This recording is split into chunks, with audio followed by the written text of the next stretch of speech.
Alrighty, so first step, pop the hood and locate your fuel filter. I'm low on oil because there's no oil coming out of here. And have a quick laugh. There's the new fuel filter. First thing that we're going to do, we're going to take it all out. So a couple clips that holds the actual filter. There's a bracket that holds the filter in. Just remove the two little clips over there. Then it comes out. Then there are the two lines, the going in and going out lines. So you got to take off those clamps. They are reusable, which a lot of people don't know actually, but they are.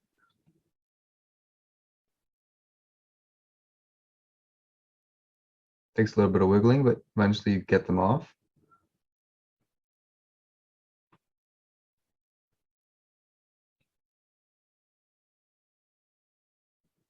Remove the plug.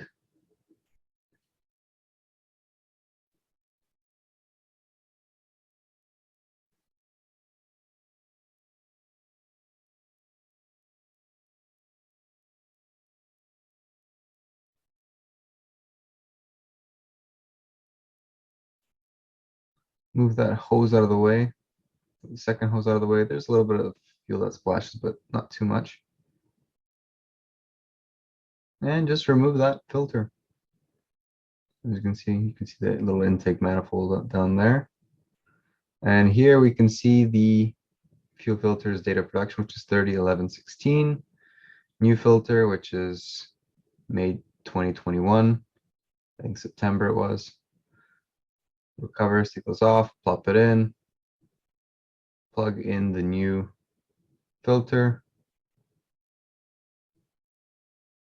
position it, make sure that it's kind of where it was before, and then just put those little clamps on so that the bracket can hold it down. And just put the lines back on, just like you did before. Put the clamps on, try and keep them in the same position as they were before. It just keeps the tension exactly as it was and prevents leaks.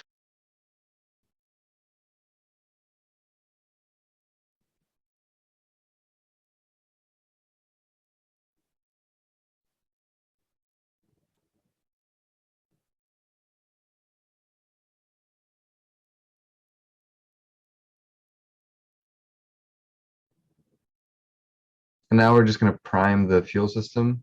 So just cycling the ignition on and off. Here we can see that the car's got 130,000 kilometers on it currently.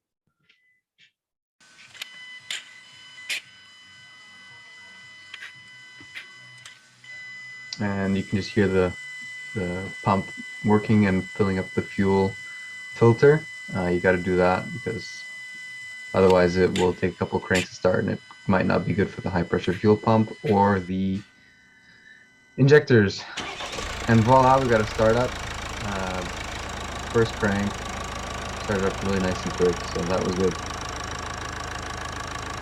Close the hood, make sure it's secured, and off you go.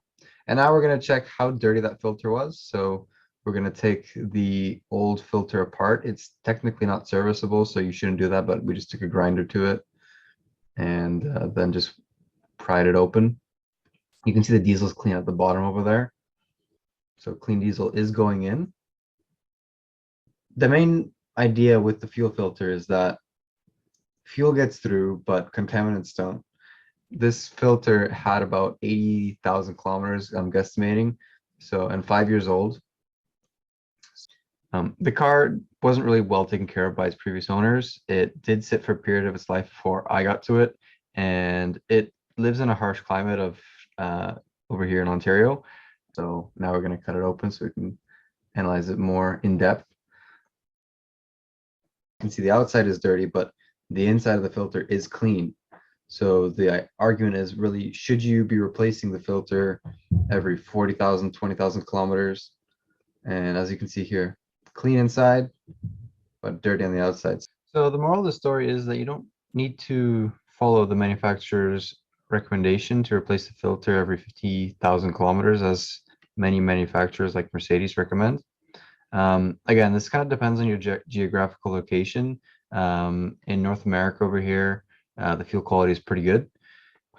As long as the fuel is good and regularly cycled, you shouldn't need to replace the filter as often as Mercedes recommends.